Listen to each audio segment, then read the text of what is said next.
2024-এর মে মাস কন্যা রাশি এবং লগ্নের জাতক জাতিকাদের জন্য মধ্যম ফলাফল নিয়ে আসবে। আপনাকে আপনার স্বাস্থ্যের দিকে মনোযোগ দিতে হবে, কারণ গ্রহের অবস্থান কিছু স্বাস্থ্যের সমস্যা নির্দেশ করছে। প্রেমের ক্ষেত্রে অনুকূল সময় রয়েছে। বিবাহিত ব্যক্তিরা এই সময়টিকে একটু সমস্যার মধ্যে দিয়ে দেখতে পাবেন।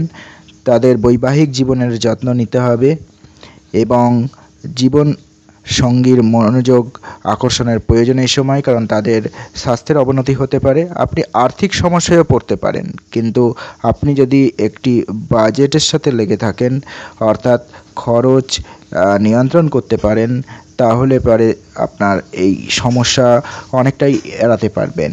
কেরিয়ারের দিক থেকে পরিস্থিতি নিয়ন্ত্রণেই থাকবে। বিদ্যুৎ সংক্রান্ত ব্যবসার সাথে, অর্থাৎ ইলেকট্রনিক্সের দ্রব্য যারা কেনাবেচা করছেন, তাদের এ সময় সাফল্য অর্জনের জন্য একটু সময় লাগবে এবং শিক্ষার্থীরা তাদের কঠোর পরিশ্রমের পুরস্কার পাবেন। বিদেশ যাত্রাও হতে পারে। কর্মজীবনের দিক থেকে মধ্যম ফলাফল। দশম ঘরের অধিপতি বুধ রাহু ও মঙ্গলের সাথে সপ্তম ঘরে তার দুর্বল রাশিতে বিরাজমান, তো এটা আপনাকে কঠোর পরিশ্রমে সাহায্য করবে। সাফল্য পেতে আপনাকে অতিরিক্ত পরিশ্রম করতে হবে।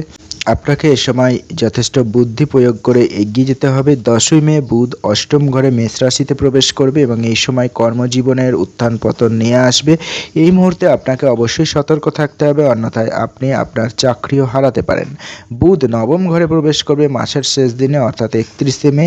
এই সময়কালে আপনার জন্য অনুকূল ফলাফল নিয়ে আসবে এবং এমনকি আপনি একটি ভালো জায়গায় স্থানান্তরিত হতে পারেন। ষষ্ঠের অধিপতি শনি এই সময়ে ষষ্ঠ ঘরে অবস্থান করবে। এর জন্য আপনার কর্মক্ষেত্রে কঠোর পরিশ্রম করতে হবে এবং তার পুরস্কারও আপনি পাবেন। অন্যদিকে ব্যবসায়িক ব্যক্তিদের অবশ্যই সাবধানে কাজ করতে হবে, কারণ রাহু মঙ্গল বুধে সপ্তম ঘরে একসাথে উপস্থিত, কেতুও পুরো মাস আপনার রাশিতে উপস্থিত। এতে ব্যবসায় অশান্তি আসতে পারে। আপনার ব্যবসায়িক পার্টনারদের সঙ্গে আপনার সম্পর্ক কিছুটা সমস্যার মধ্যে দিয়ে যাবে, আর কোনো ঝামেলা এড়াতে আপনাকে অবশ্যই তাদের সাথে আচার আচরণ সঠিক রাখতে হবে।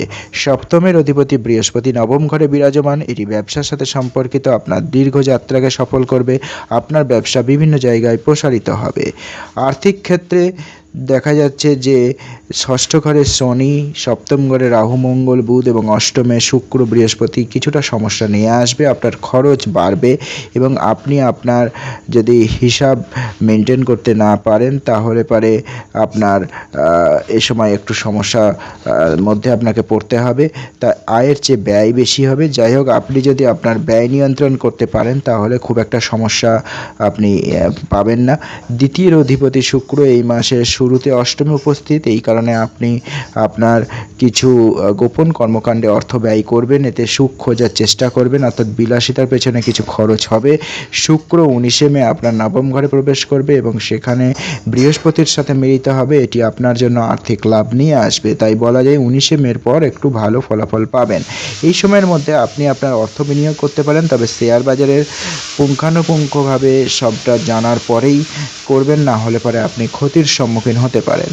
স্বাস্থ্যের দিক থেকে এই মাস আপনার জন্য অনুকূল নয়। বুধ তার দুর্বল রাশি মীন রাশিতে রাহু মঙ্গলের সাথে উপস্থিত, যা আপনার স্বাস্থ্যের অবনতি ঘটাতে পারে। সুতরাং এই মাসে আপনাকে আপনার স্বাস্থ্যের অতিরিক্ত কেয়ার নিতে হবে। আপনি আপনার দৈনন্দিন রুটিনে মর্নিং ওয়াক অন্তর্ভুক্ত করতে পারেন। স্কিনের এবং রক্তের কিছু অসুখ আপনাকে বিরক্ত করতে পারে। যতটা সম্ভব এদিকে সক্রিয় থাকার চেষ্টা করুন আর অলসতা দূর করুন। যাই হোক, মাসের শেষার্ধ আপনার স্বাস্থ্যের ক্ষেত্রে ভালো ফলাফল নিয়ে আসবে। প্রেম, বিবাহ ও ব্যক্তিগত সম্পর্কের ক্ষেত্রে বলতে হবে যে গড়পড়তা হবে। আপনার পঞ্চমে বৃহস্পতি দিক থেকে আপনার ভালোবাসাকে বাড়িয়ে তুলবে। এই মাসে আপনার সঙ্গীর প্রতি আপনার আস্থা ধীরে ধীরে বাড়বে। এটি আপনাকে আপনার প্রিয়জনের কাছাকাছি নিয়ে আসবে এবং আপনার বন্ধনকে বাড়িয়ে তুলবে। পঞ্চমের অধিপতি শনি ষষ্ঠ ঘরে অবস্থান করছে এবং দ্বাদশ ঘরে অবস্থান। এর কারণে আপনার প্রিয়জন কাজের কারণে কোথাও যেতে পারে এবং আপনি তাদের গভীরভাবে মিস করবেন।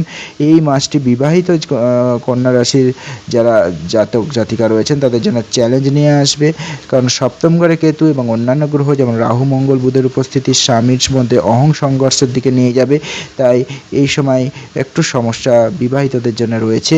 আপনাকে ধৈর্য সহকারে এই কঠিন পরিস্থিতি মোকাবিলা করতে হবে। আর প্রথমে বৃহস্পতির দিক থেকে আপনি সফলভাবে চ্যালেঞ্জিং সময়গুলো থেকে বেরিয়ে আসতে পারবেন। 10ই মে বুধ যখন মেষ রাশিতে সরে যাবে মেষ রাশি থেকে, তখন পরিস্থিতির উন্নতি হবে।